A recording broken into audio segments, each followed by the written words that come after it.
Saturday, the 34th Annual Willits Holiday Crafts Fair.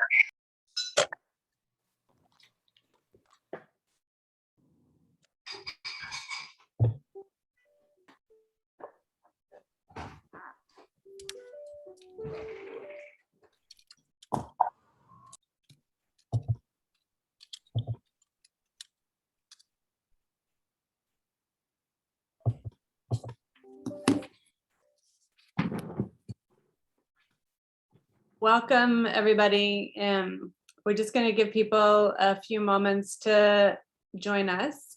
I'll note that our ASL interpreter, Cheyenne, is here and hard at work. So feel free to make use of that if it would be useful to you. And the live captioning is also on. We'll start in just another minute or two.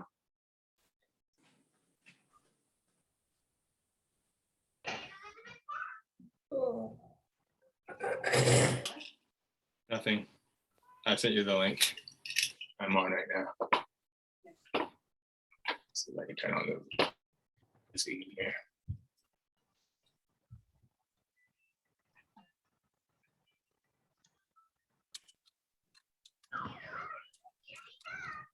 Very exciting to see so many familiar and unfamiliar names coming in. Welcome, everyone.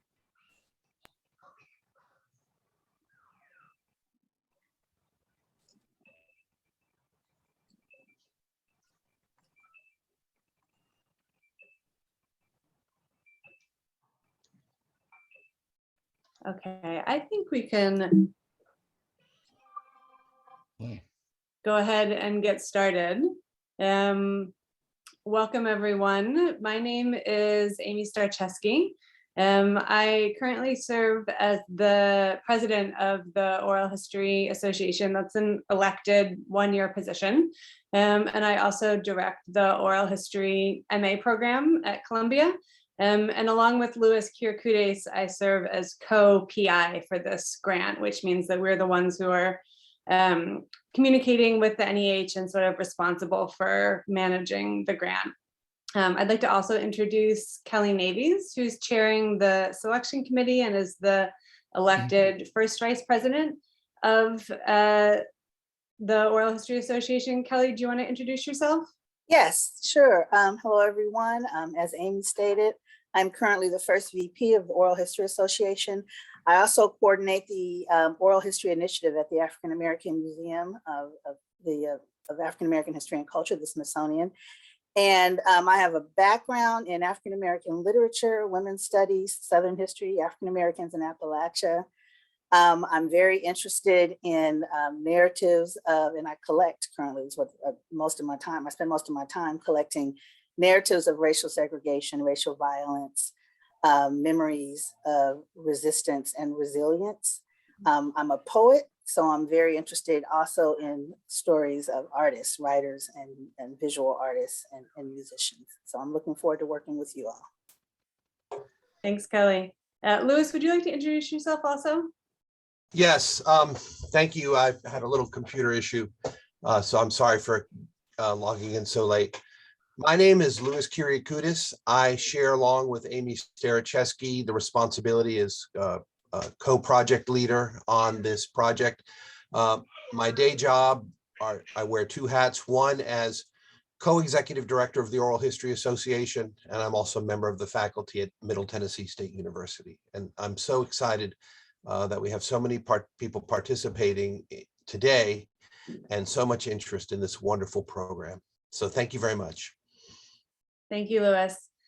So our agenda for our hour together is to introduce you all to the selection committee for the grant, so you can put a face to a name. We're going to briefly give an overview of these funding opportunities, and then we'll just open it up to questions. We did get a good number of questions through the submission form before the session, and we'll make sure to respond to those as best as we're able. And we'll also take questions through the chat and through raising your hands. If you have questions while we're talking, please feel free to go ahead and put them in the chat, and we'll get to them when we get to the Q&A part of the event. So I did want to briefly just introduce the Oral History Association. For those of you who might be joining on your phones and not able to read this, the Oral History Association is a dynamic crossroads of ideas and people, connecting and inspiring practitioners and supporting their work to ethically collect, preserve, share, and interpret memories which foster knowledge and respect. Our vision statement is that we envision a world where a deep humanistic understanding of the past, developed through a process of listening and mutual respect, shapes a more inclusive and equitable future. So I hope it's clear that this grant is very much in line with our sort of core mission and values.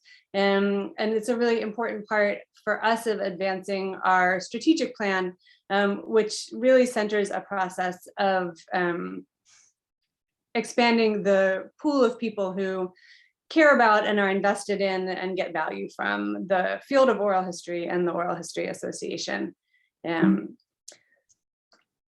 Our next agenda item is to introduce our selection committee. I know not everybody is here, but for those of you who are, I'll invite you to introduce yourselves, and I'll call on people if that's okay. So Marie, I know you're here. Do you want to just briefly introduce yourself to the folks who are at the event? I'll make it really simple. I was born and raised in the foothills of the Appalachian Mountains in a Northeast Georgia community called Toccoa, first generation college student, college professor over many different kinds of schools for 30 years, but I'm trained as an artist, but I work in an interdisciplinary way. And my way of, I guess, describing my work in a capsule is in the last 10 years, I founded this collective called the Appalachian Artist Project. Thank you. And I'm glad to be here. Welcome. We're so glad to have you on the selection committee. Sarah Sinclair? Hi everyone. Thank you, Amy. My name is Sarah Sinclair. I'm a graduate of the OHA program. I grew up on the other side of the northern border in Toronto, Ontario, Canada, to a father who is Cree Ojibwe, to a mother who immigrated to Canada at the age of 5. And I share that because that history has really informed much of the work that I've done over the last several years. Primarily over the last 6 years, I'd say, my work has involved amplifying the voices of North American Indigenous people, and that has happened both through projects that are exclusively doing that work, including on a book project with one of my co-selection committee members, Dow Tran, called How We Go Home, Voices of Indigenous North Americans. And also just bringing the voices of Indigenous people to other oral history projects, of which they are not the focus. So that would include the Obama presidency oral history, or Columbia's COVID oral history project as well. So I'm really excited to be here. I'm so curious to learn with all of you and looking forward to seeing what you're all working on. Thank you. Thanks, Sarah. Brian, would you like to introduce yourself?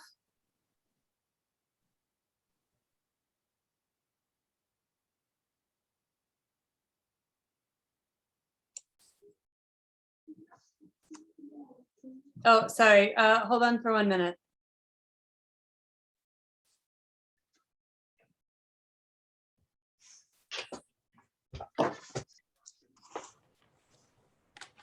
Hello, everyone. I really am honored to be here today. My name is Brian Greenwald.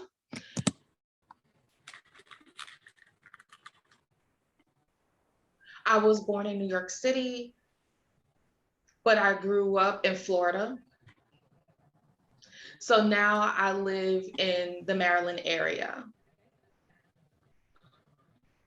I currently work at Gallaudet University, and our work will focus on deaf experience through research centered we have here that focuses on collecting different narratives. Some projects include study for a deaf printer.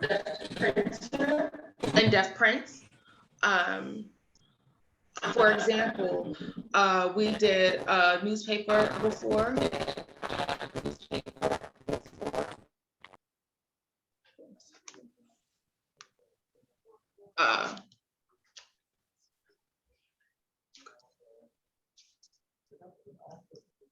So we did deaf printer. We did a research project on deaf printers. We were able to interview many of them from before in their work. We also have a lot of work on deaf life in New York City. And also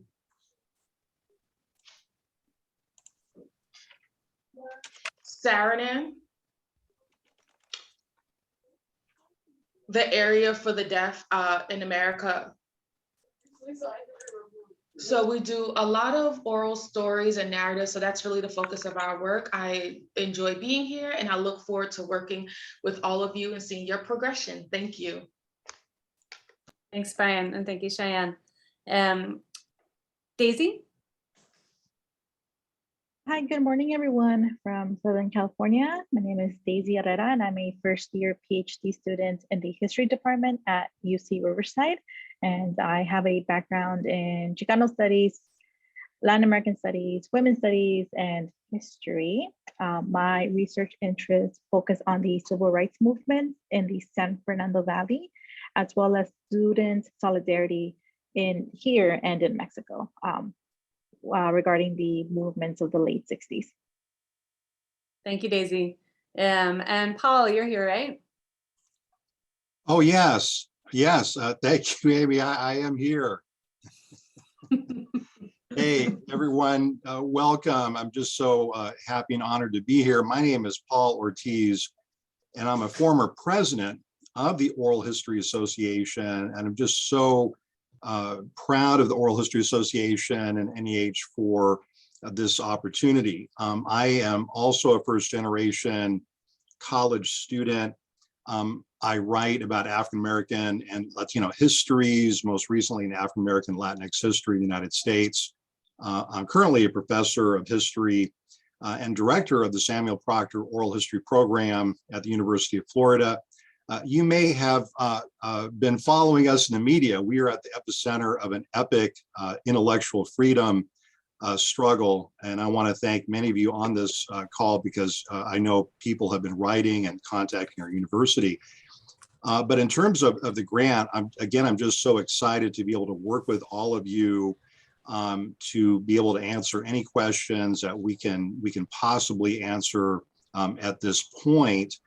And I'm also going to put, because I can do this as former president of the Oral History Association, many of you have been asking, well, what is the OHA? And so I'm going to put our web link in the chat bar in just a moment and really invite you to become part of the Oral History Association's growing community. I also want to kind of give a heads up because our next annual meeting is, Amy, correct me if I'm wrong, but we're going to be in Los Angeles in October. That's and true. And we will see it'll be a great chance to be reunited in person with incredible people like Kelly Navies and all of the wonderful people. Faith, I see you there, and thank you so much for your work at the OHA. So I'm going to get emotional every time I talk about OHA. I get emotional, so I'm going to stop right now. But again, thank you for having me. Thanks, Paul. I was scrolling through, I didn't see Dow or Robert, but is either one of you there? I know not everyone could make it today. I'm here, Amy. Dow is here, yeah. Okay, Dow, sorry, go ahead. No problem. Hi, everyone. I'm Dow. Just a little bit of background. I'm the managing editor at Voice of Witness, and I don't have an academic post, but I have lots of interests and experience in working with a wide variety of oral histories and oral history projects. I would say that my key interest is really uplifting diverse voices and, really pushing the boundaries of oral history and the kind of public widespread recognition that it truly deserves. And I think this is part of the process of us doing that together. So really happy to be here too. Thank you, Dow. Okay, so we wanted to make sure that you all know who's going to be reading and reviewing these applications. So thank you for taking the time to introduce yourselves. So to start off, I want to make it clear that this funding is part of the American Rescue Plan. And so the main goal of that funding, as far as the NEH is concerned, is to provide support to under and unemployed oral historians. And so that aim shapes a lot of the eligibility criteria that we'll discuss in a moment. Another goal, though, is to really address the historical exclusions and injustices in our field. And that's why the fellowships are specifically targeted for people from communities that have been historically marginalized in professional oral history. I think we all know at this point that the pool of people who've been able to participate in oral history as a career does not entirely overlap with the pool of people who do oral history, who care about oral history, who have oral history as a crucial part of their lives in their communities. And so we're aiming to use this funding to try to correct some of that historical injustice. And that's also why part of the money is set aside for research that can be deployed to build a more inclusive field. So we're hoping that the 11 people who get fellowships will become involved in the field of oral history, will shape and reshape that field. But we also want to make more institutional efforts, and we need research to do that. So there's a bit of the money that's set aside for more targeted research projects. So there are 11 fellowships. Each of them is $60,000. They are for 1 year. They go to one person. The person can work with an organization or a larger project, and one of the selection criteria is based on sustainability, which I think often comes through partnership, but it's not required. The fellows are required to work full-time on the project from April or May of 2022 through to 2023. And in addition to the $60,000, which is really intended to support that person's living expenses over the course of the year, they'll also have access to paid mentoring, to a series of professional development workshops and consulting, some project funds, at the scale of a few $1,000s, not $10,000 or $20,000, and the experience of being part of the cohort of 11 fellows. As I mentioned before, we also are offering $60,000 in more targeted research grants. These can be for teams. They can range from $5,000 to $15,000 per grant. And these are not intended to be full-time projects. They might be spread out over a longer period of time. And they do have a pretty targeted goal. And so, it could be a case study of a project that's worked to challenge oppression in the field, for example. It might be looking into the history of oral history as a professional practice, or outside of the professional field to try to broaden what we count in that history. But they're not really intended as primarily grants that necessarily use oral history as a methodology. They're more meta projects about the field itself. And so I know a lot of the questions that we're going to get today are about eligibility. These eligibility criteria come from the NEH, and we're constantly going back and forth with them to clarify exactly what the boundaries of these are. But I think they're relatively clear. So the first one is about conflicts of interest. And I want to make it clear that the Oral History Association as an organization is not selecting the recipients. The selection committee is separate from the OHA, and Kelly is actually a non-voting chair on that committee. So the 7 folks who are on that committee will be making the final decisions about who receives funding. You do need to be, for the fellowship, under or unemployed. And we frame that broadly. So if you are aiming to be a professional oral historian, but you're working outside of the field, you would count as underemployed for our criteria. You must be a US citizen or a foreign national who's lived in the US for 3 years immediately preceding the application deadline. So that doesn't mean that the work has to happen in the US. You can't be delinquent on the repayment of any federal debt or child support. You can't be retired under the age of 18, enrolled in a degree granting program. So that means even if you are finished with your coursework, but you're, for example, creating a master's thesis or a dissertation, but it's not finished yet, you cannot apply for these fellowships. You have to be finished with all of the work for your degree, including the thesis or dissertation, including having defended the thesis or dissertation by the application deadline, which is January 15th. So that's one thing that we've learned and can make clear now.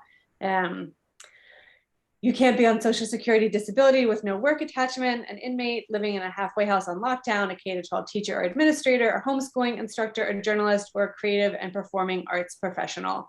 I don't know the rationale for every single one of these. I will say on the last one, this is a humanities grant. There's obviously a lot of overlap between humanities and the creative or performing arts.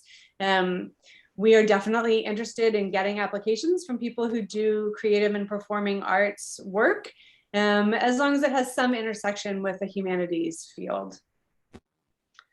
So with that, we're going to open it up for questions, and I'll stop sharing so I can get a better view here.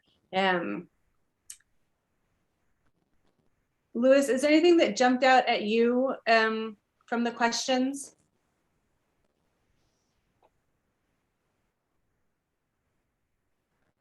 I'm just stopping to read them now.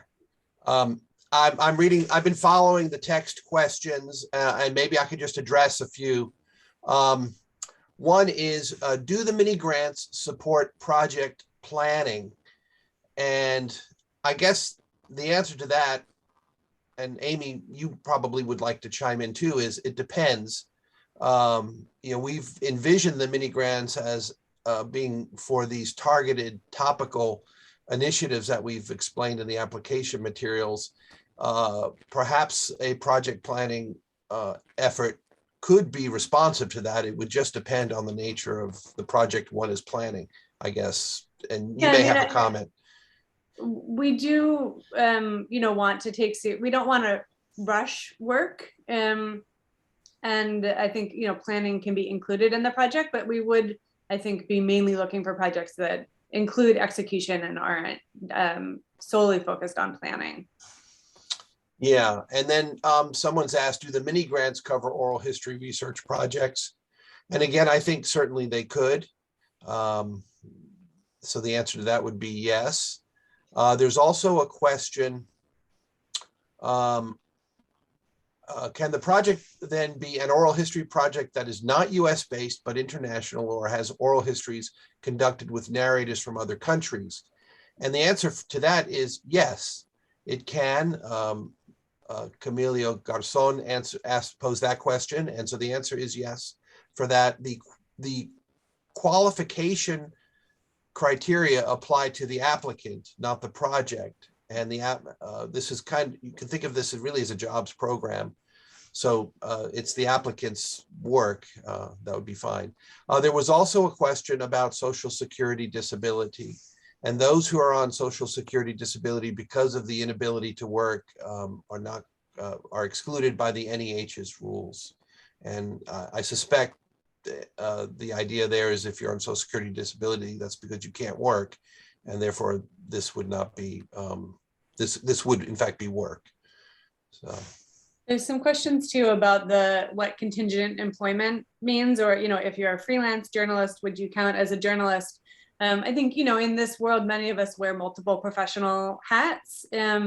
And so if part of your work is journalism, but part of your work is humanities, then I think it would be appropriate to apply for this. If you really only professionally identify as a journalist or a performing arts professional, then I think that the eligibility would be more limited. I do think contingent contract-based work is contingent work. And so you'd be eligible to apply as long as you would be only working on this project during the year. There's a really important question from Pacey Foster. that asked, does this need to be, given that the goal is to help diversify the field, does this need to be a professionally trained oral historian, or could it be a community culture keeper, griot, interviewer, or storyteller with deep cultural expertise who we help train? I don't know quite who the we is in the question, and Pacey, feel free to add to that. But I would say we're not limiting this to people who have professional oral history training. We recognize that many people come to this work not through professional channels, and that professional training can be expensive and therefore exclusive. And so we're definitely interested in applications from people who don't come from a professional oral history background and or who don't have formal training. We are, I think, especially excited about providing this funding to people who are interested in getting involved in the field and doing oral history work professionally. But if you have not already been doing that, then I would encourage you to apply. There's a question about deadlines in terms of dissertations and the like. George Topalidis asks, I am due to defend my dissertation at the end of January, early February. Is that close enough to the January 15th deadline? And unfortunately, that January 15th deadline is a hard deadline. So if it's possible to move that process up before the 15th, then you would qualify to apply, but not if it's after the 15th, unfortunately. Yeah, and Katina asked another really important question. How can you make a big proposal when we're also asking people to use the social justice oral history guidelines that the Oral History Association has been developing, which center on a collaborative process of designing projects? You know, these grants are really for people, and we want to get a sense of the project you'd be working on and how you would go about it. But I would say, and Kelly, please feel free to chime in here, that we would be excited about applications that include a collaborative project design process and that are open-ended enough to grow and change as the project starts to happen. Yeah, I mean, that I agree with that. That sounds good. There's another good question from Lu Shen about she's a fully employed oral historian, but she'll be working with an unemployed population. I think she wouldn't be able to apply for this. Is that? Yeah, you I think, and there's another question about if the applicants must be individuals, not nonprofits facilitating an oral history project. And yes, so people apply for this. You can have nonprofit partners. So Liu, if one of your collaborators wanted to apply for this, they certainly could, Right, but you could not, and your employer could not. Right. Tammy, if you're not actively on disability with the employment exclusion, then you could still apply for this, as far as I understand it.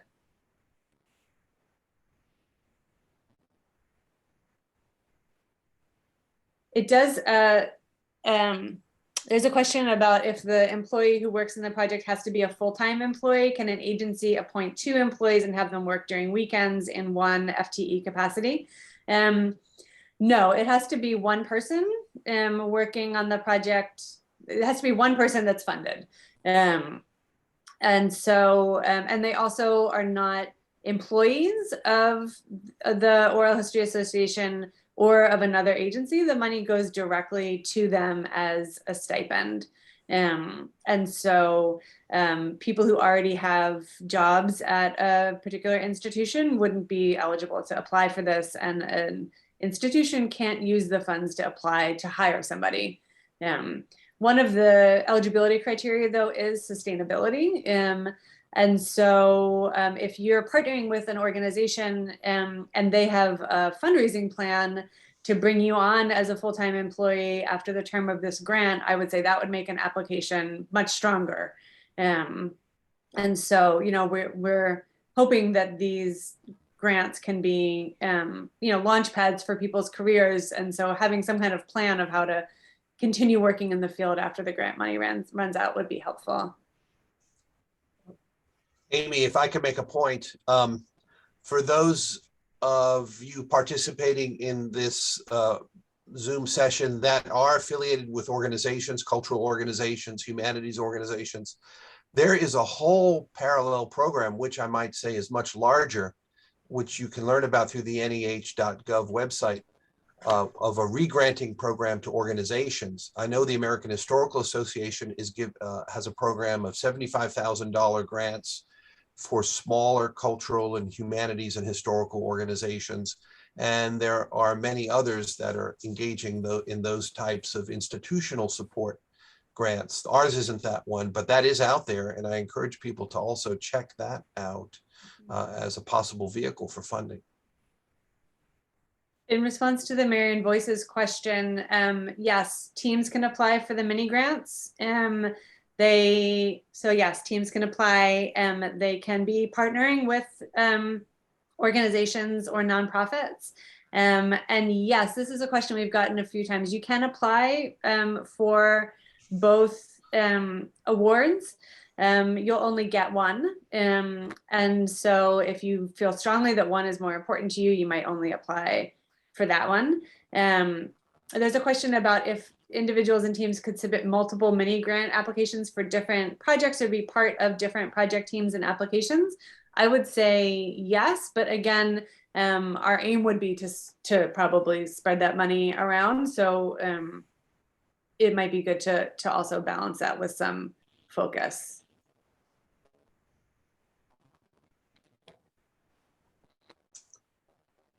There are a few questions generally about Social Security.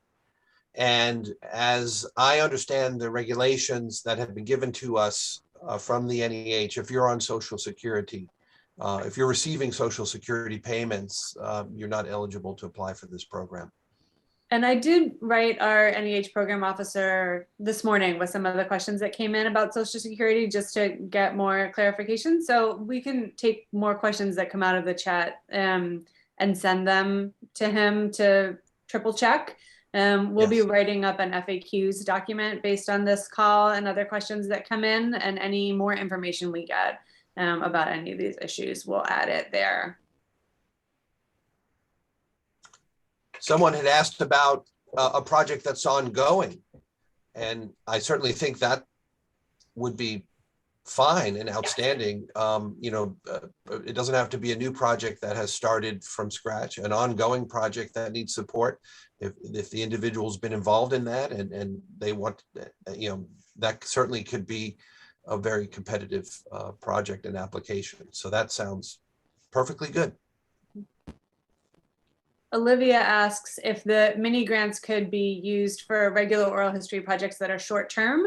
I would say no, they do really need to be strategic projects that aim to produce knowledge that can be used to create a more just field. So projects that aren't oriented towards that would need to be year-long projects to be covered by the other grant.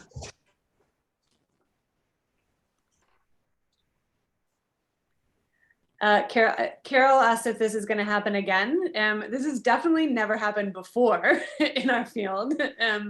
One of our projects this year at OHA is to develop a fundraising plan to try to build off of this grant and get more money like this, but I can't promise that it will happen again. Keith asked a question about the grant application guidelines and requirements components. That's all on our website. Faith, maybe someone could drop that in the chat. We will be posting a recording of the social justice workshop on our website within a week, along with the recording of this.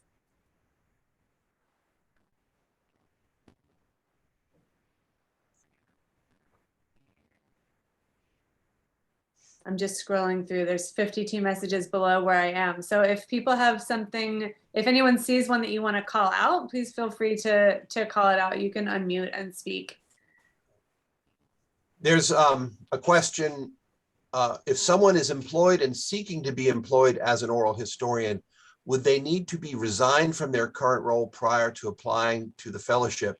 And I think the answer to that is no. our criteria for unemployed underemployment also includes not being employed in the field. And so, of course, we all have to work to live, to pay the rent and keep, food on the table. So someone might be working outside of the field, but wants to get into the field. And certainly you would not have to resign your position to apply. Once you take the fellowship, if you are successful and are awarded the fellowship, then you would have to devote your time to the fellowship. But up to that, please keep your day job and explain in your application how your career has gone and how you're wanting to use this fellowship opportunity to, achieve the professional goals within the field of oral history. There's a question about if awardees can take on short-term consulting work during the grant period. I think the intention is that you would not, that you would work only on this for the year. There's a question, Carol Gray says, I understand that the mission of the grant is to bring in underrepresented voices and historians. I have a social justice oral history project in another country, but I'm a white middle class person, so I'm assuming I should not apply for this grant. Is that right? Anyone can apply for this grant, but it does really intend to provide opportunities for people from communities that have historically been excluded in the field. So I wouldn't say that you can't apply, but I would say that you might not be as strong of a candidate. Amy, this is Fanny. I'm going to follow up quickly on the question regarding whether you can take on additional consulting work. What about applying for additional grants to support or to combine with the NEH should you receive it? I think if the grants go towards other project costs besides your time, you absolutely could. The intention is that the grant will cover your time for a year. There's one qualification to that. There are other organizations involved in similar in this program, Firelight Media and the Internet IT TV network and the like. We will be having a meeting once we make, our final decisions to make sure that we don't have two people. One person getting 2 awards or more awards. So within this particular NEH program, you can only receive 1 grant, but that doesn't mean you can't receive other types of funding to cover the costs as suggested by Amy. And I might make also an observation about application.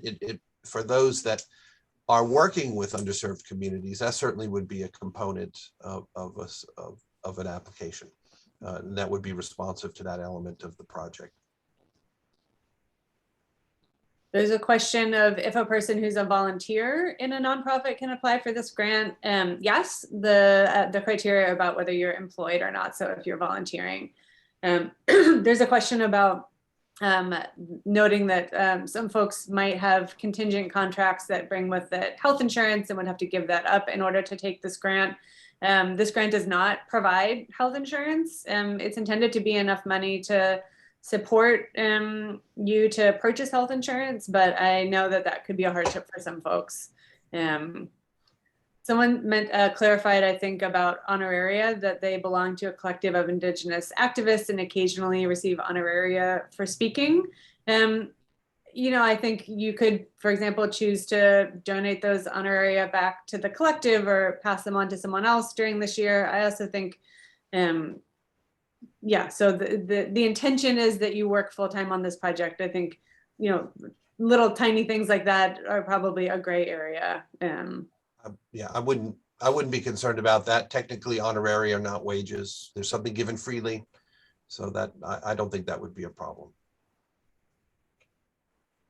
Full-time is, 9 to 5, 5 days a week. You do something in the evening, that's your time. Someone asked if they're a homeschooling mom, but not an instructor. I actually don't know what the formal criteria for a homeschooling instructor are. So that's one we can bring back to the NEH. But if you want to email us any more details about that, please feel free. Someone who's finishing up a year-long fellowship in May and doesn't have work lined up afterwards be eligible? Yes. The decision, oh, sorry, go ahead, Louis. Oh, no, go ahead, Amy, I'm sorry.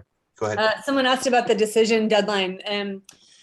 The application deadline is January 15th, and we're expecting to be able to announce decisions in March and have people start the work in April or May. And there's a little bit of a range there because we understand that some people might have, for example, contingent faculty positions. Pete, quick call. I see that you raised your hand. Yes, could you clarify whether the exclusion of Social Security is just if there's a restriction on your working or if you have any Social Security income? That's the part that's not totally clear to me. So we're going to have to ask the NEH for clarification on that, and we'll add it to the FAQs on the website. Thank you. There are a number of questions about, I'm involved in performing arts or journalism, and does that necessarily exclude me? And I think, these are gray zones because, that could be a form of contingent underemployment. So I think those individuals should consider if the work they're doing is fundamentally humanistic or humanities oriented and are proposing that as this substance of their project and activity and align that with career goals, I think then that would be fine. There's a good question from Ashby asking how the fellowship is structured to support oral historians seeking full-time employment after the program. There will be professional development training throughout the year and also one-on-one consulting to aim to help folks develop the skills to gain full-time employment. We're also hoping that folks, especially who apply in partnership with an organization, and there was also a question about what we mean by sustainability. For example, if you're able to say, in this year, partnering with this organization, we're going to create a beta version of this project and we're going to spend some of the time applying for grants to make this a long-term full-time position. That would be an example of sustainability in the work. So we'll be, one of the trainings we'll be providing, for example, will be in grant writing, and we'll have a consultant available to help fellows with grant writing projects.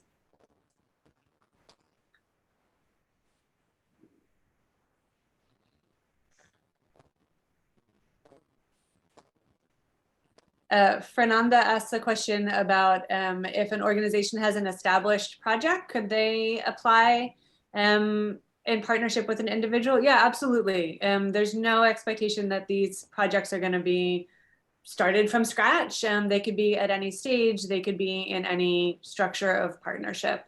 Katina, you had a question? Thank you so much. Just in needing to address an organization, basically propose to an organization that we collaborate on this, I would need to let them know, is there an expectation for the outcomes of the project to somehow belong to the OHA or be, you know what I mean, somehow equally owned? No, not at all. Nope. Absolutely. That's not, we don't have that information on the applications. It's not at all a consideration in any way.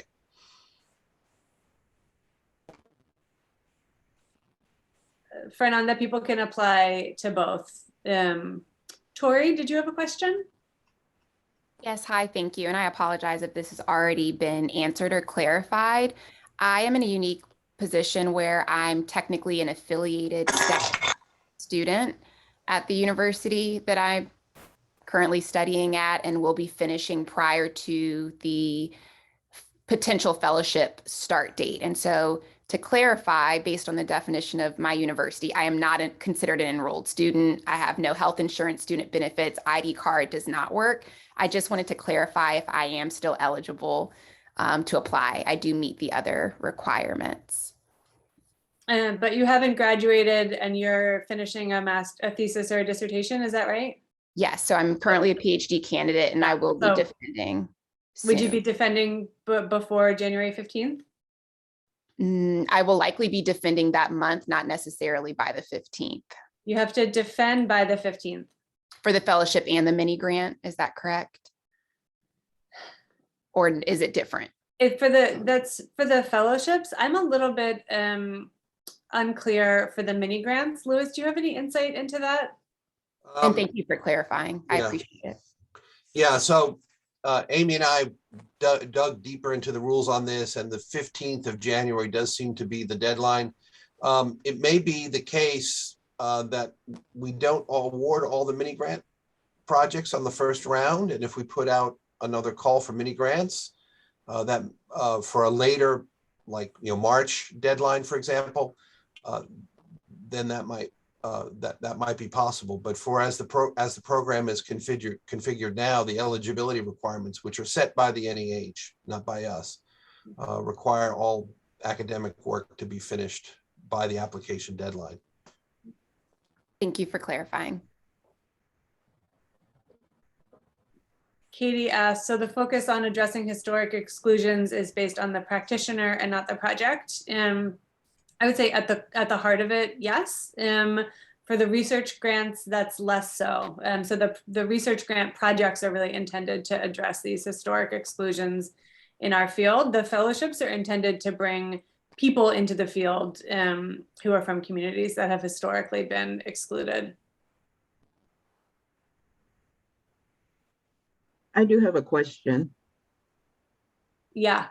This is Tracy Clark. I am normally a performer, but I barely do that anymore now. And certainly if I were to be awarded a fellowship, I would not perform at all. So is that something that's acceptable that I could indicate on the application? Yeah, I think as long as you have done other stuff in your life besides being a performing arts professional, then you would be eligible. Okay, thank you. I'm watching Kelly to make sure that she's nodding along on all of these. Thank you.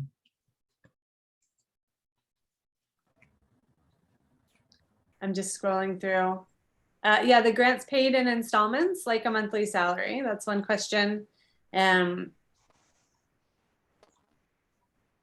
There's a question, would you please describe what types of professional development, mentoring, and training OHA is anticipating and what time requirements are anticipated? I think we'll want to have a conversation with the fellows to see what would be useful to them once we put the cohort together. But I can say we're planning on at least 5 training workshops, and each one of the people who offers one of those workshops will also be available to do some one-on-one consulting more on demand with fellows. We are expecting to provide opportunities for fellows to connect with each other, and each fellow will be able to choose one person who will be paid to mentor them. The time commitments of those, I think, will be somewhat flexible. We'll probably have regular meetings of the fellows, but I think we'll need to talk with them to see what frequency would be useful. We certainly don't want to burden anyone with what's intended to be a supportive structure.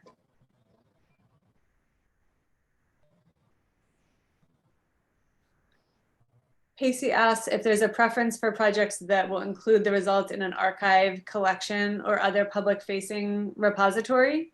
I would say if that's in line with the goals of the project, that is part of the typical best practices of oral history. But we also understand that not every project certainly is going to be ready to make something public-facing within a year. And there are some projects that are really intended for more limited audiences and might not be appropriate for full public archiving.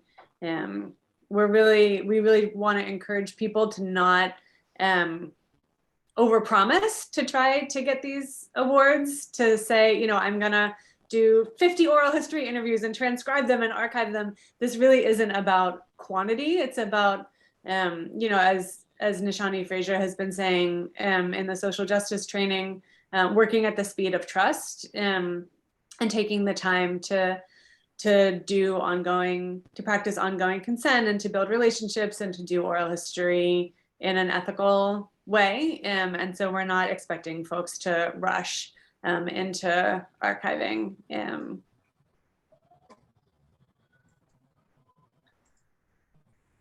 You don't have to have a degree in the humanities. Lynn asks if you'll get a 1099 at the end of the year. Louis might know. I don't know right now. Yeah, so NEH's advice to us is no, we're just going to give you $5,000 a month, technically non-employee compensation as a grant, and all accounting and tax and other obligations are up to the recipient to do that on their So you own. might get like a 1099 is what you get for freelance work. So you might get like a 1099 MISC, I would think. That's what I would have thought too, but so far Yeah. that's their advice to us. Okay. We will, we hadn't handed out the money yet, so I haven't actually worked Yeah. out with them all those details, but certainly people would, it's up to the recipient. For example, we are not going to engage in any withholding taxes for FICA, Social Security, or federal income tax withholding. We definitely won't do that. It'll be a straight $5,000 grant check each month for 12 months.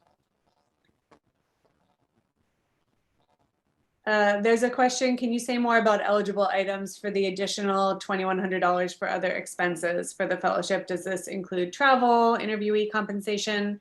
Yes, and yes, it also could include transcription software, or it could include recording equipment. So we, our aim is to get as much of this money as possible to the fellows. And so Lynn asked if you can apply for, make decisions about that money or apply for more of that money over the course of the year. We've sort of identified the minimum that we can commit for each fellow. If we're able to save money along the way and make more available, then there could be more available. Amy, somebody asked about asking staff members questions, and we might want to respond to that before we close out. And yes, the selection committee is available to answer questions during the application process, and we will be providing our contact information to you. Yeah, contact information for the whole selection committee is on the OHA website for the program. Everyone on the committee has agreed that applicants can reach out to them. I would say, of course, research before you ask. But and also we'll be monitoring the OHA email account throughout the holidays if questions come in. And Louis and Kelly and I are also available. So yes, if you have questions or you need support, please do ask. Rachel asked for the mini grants, if projects have some other funding source, are they still eligible for this grant? I would say, yeah, definitely. That the mini grants are mini grants, right? If they can fund a piece of a bigger project, that might make it more impactful. Ginger asked if they could raise money for from other sources to pay narrators. Yeah, absolutely. If you have additional funding to support other parts of your work besides your own time, part of what we're looking for is people who have the skills and the inclination to leverage this money into more money that can support them and their projects and their careers. So explaining those plans, I think, could be part of how you explain the sustainability of your work. The grant itself is not intended to be used to compensate narrators. The money goes to you. It's intended for you to use for your own support. What you do with it after that is up to you. But it's not intended for project supports besides individual salary support. Keith, we're not expecting to have a second. Oh, sorry, Faith, go ahead. There's just there were a couple of people with their hands raised. Yeah, Bhagirath, go ahead. So my question is, what is the upper cap of the year-long grant? It's a set amount of $60,000. Plus that 2,100? Yes. Okay, and do we have to submit the budget justification along with the application? For the 2100, yes, the 60,000 is intended just to support you as a person living your life, so you don't have to provide a budget for that. Okay. So a volunteer working in an agency can apply for the grant individually, right? Is that true? That's true. Okay. Wonderful. And you already mentioned that there will be someone to answer questions if we have any during the process of application. Yes. Yeah. Wonderful. And is this for 1 year? And what do we do for the, you know, it may be 1 year, maybe for collection and then transcribing and other works. Is it additional year or how does it go? This is a 1-year opportunity, but we definitely encourage you to think about how to continue the work. But you might think about what would be a piece of work that you could commit to and execute and fulfill all your obligations on within the course of a year. I think it would be, it could be unethical to take on a project that has a lot of parts that have to happen after the year without having funding in place for those, for example. Okay. And my follow-up question to that is, who does the final product go to? OHA? No, it goes to whoever you want it to go to, whoever the project wants it to go to. Okay. Fernanda has repost an important question, follow-up question on sustainability. So sustainability is for the person as an oral historian, not for the sustainability of the project they are working on. That's a great question. I would say it's for both, with a little bit more of an emphasis on the person as an oral historian. But Kelly, what would you think about that? Yes, I mean, I think that we are focusing on the individual, and the grant is for a year. So we're not guaranteeing any money beyond that year, but we are hoping to provide professional training and development that will help you to proceed with that project beyond that year. So it does also include the project in that way. Are there any other questions that folks have asked that haven't been addressed? I'm sure I've missed things and kind of quickly scrolling through the chat here. Or is there anything that any of the members of the selection committee would like to add in relation to any of these questions, or just generally your vision for what this funding could do? It depends, Rose, on the size of the grants that we give. There's $60,000, so it could be anywhere between 4 and 12, because they're $5,000 to $15,000 per grant. No, Indigenous applicants do not need to provide enrollment verification. Absolutely not. Yes, you can be on an OHA committee. It's only council and elected leadership and paid staff. Marie, go ahead. I really appreciated the question about community storytellers and building capacity for people.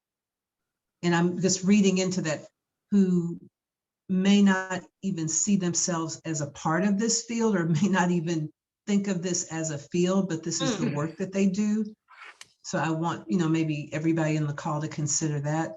But I guess I have this question that I can't form yet, where I'm thinking about, and the person that asked the question was implying mentorship.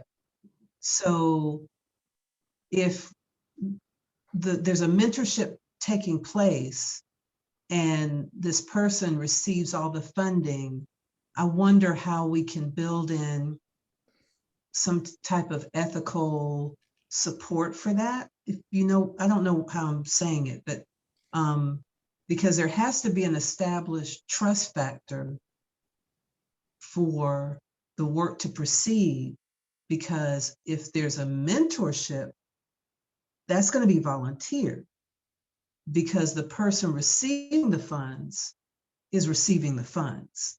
So can we, this is something I hadn't even thought about until we were talking more about it, because that's a straightforward, direct line to supporting what we say we want to do with this money. There is budget to pay a mentor for each person. And the person will be able to choose who they want that to be. Okay, so. I think, Marie, you're also saying, can it extend beyond that year? Is that what you're saying? Well, I guess I was just thinking about the fact, just to be blunt, to say that here's a person who may not have had that kind of support and power, right, to be funded in this way, which is exciting for me. Yes. But if it would be, how can we facilitate that happening? Because I had forgotten about the mentor being paid, because it's really not, I'm not so concerned about the mentor being paid. I'm just concerned about the power dynamic. Does that make sense? Yeah. I think so, yeah. And I'll just ask everyone, you know, there's still 97 people on this call. If you know people who you think would not think of themselves as a good candidate for this grant, but you know that they are, please spread the word about this. Yes. It's really, really, you know, tap someone on the shoulder and say like, hey, I heard about this thing, you should apply. And I guess that's really what I'm trying to say. I'm not anticipating a problem, but I really see how exciting this is going to be. I guess, let me just say that, because it does open up doors to direct funding and support to people in a way that's not been done before. Right. So that's really what I'm saying. Yeah. And even as we think of people who are here, who, I mean, we're showing up, we have computers, we got the email, you know what I'm saying? It's like, you know, the people on the call, unlike the selection committee, may not be getting the money, but you may know somebody who needs that money, who can get that money, who you can assist to get that money. That's what I'm trying to say. Sure. Spread the word, people. Use your networks. Yes. I have a question. Can you hear me? Yeah. Yes. I'm a contingent faculty member, and I plan on applying hopefully for this grant, but I'm in an institution where, you know, would it be okay to ask the institution if I can have a year leave? Because what happens is that they employ semester by semester. Right. And if I don't work one semester, they give my courses to somebody else. You know what I mean? Yeah, I do. So I'll lose that opportunity if I were to be selected. Afterwards, I would lose that opportunity to continue teaching. So would it be appropriate to ask for? No, it's rather awkward, right? To ask for a leave of absence or something. I think that would be totally appropriate. And yeah, I recognize that for many people, taking on something like this is going to be a risk, right? Of not being able to go back to what you were doing before. It may launch you into a much better job. Okay. I see that there's, And hi. Yes. I think I'm unmuted. Yeah. I've been listening to the whole call, and I want to just say a little bit about the project that I'm wondering about and see if you think it would qualify. I've run a nonprofit publishing business for like 35 or 40 years. I've organized conferences and recorded at the conferences with people like Joya Timpanelli, Robert Bly, Joseph Campbell, Naomi Shihab Nye, Ursula Le Guin. And I've got probably 10 or 15 years of that and other conferences that I've done that include storytelling that need to be preserved and gotten from these thing called cassettes into a more. I saw your question in the chat, Robert. Thanks. It might be better if we talk more offline about individual projects. Okay, and I couldn't quite tell yet whether. Yeah, I think there's that, you know, having a preservation focus wouldn't automatically exclude a project from being funded, but it's really more about funding a person than a project. Well, I'd be doing the work because right. I know it. Yeah, so feel free to approach us offline to talk more about that specific. Okay, thank project. you. I see Deidre Flowers, Dr. Flowers has her hand raised. Hi, it's Deidre. Sorry. I'm curious also about whether or not what I'm working on would qualify. I'm actually a bundle scholar at Columbia now, and I'm working on a book on Mildred Louise Johnson. And I want to do oral histories with some former teachers, former students, and particularly parents. And I'm wondering, I'm a member of OHA, and I had seen the original call, and one of my former professors forwarded it to me again. So I started looking at the application, and I'm wondering, if I'm using oral history as a method in my research process, in my research and writing process, would that be something that might fall into eligibility for this particular grant opportunity? I would say yes. Okay. Kelly, do you agree?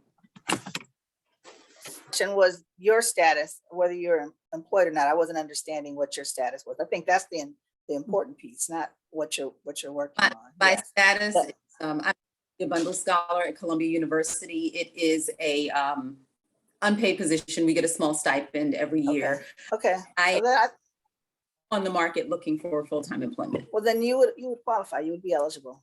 Yeah. Okay. All right. Thank you. Absolutely. Any other questions that are left hanging out there? Can a person who does have the work permit but not the US citizen apply for this grant? If you've lived continually in the United States for the last 3 years, you can. Okay. There's Wonderful. no required, yeah.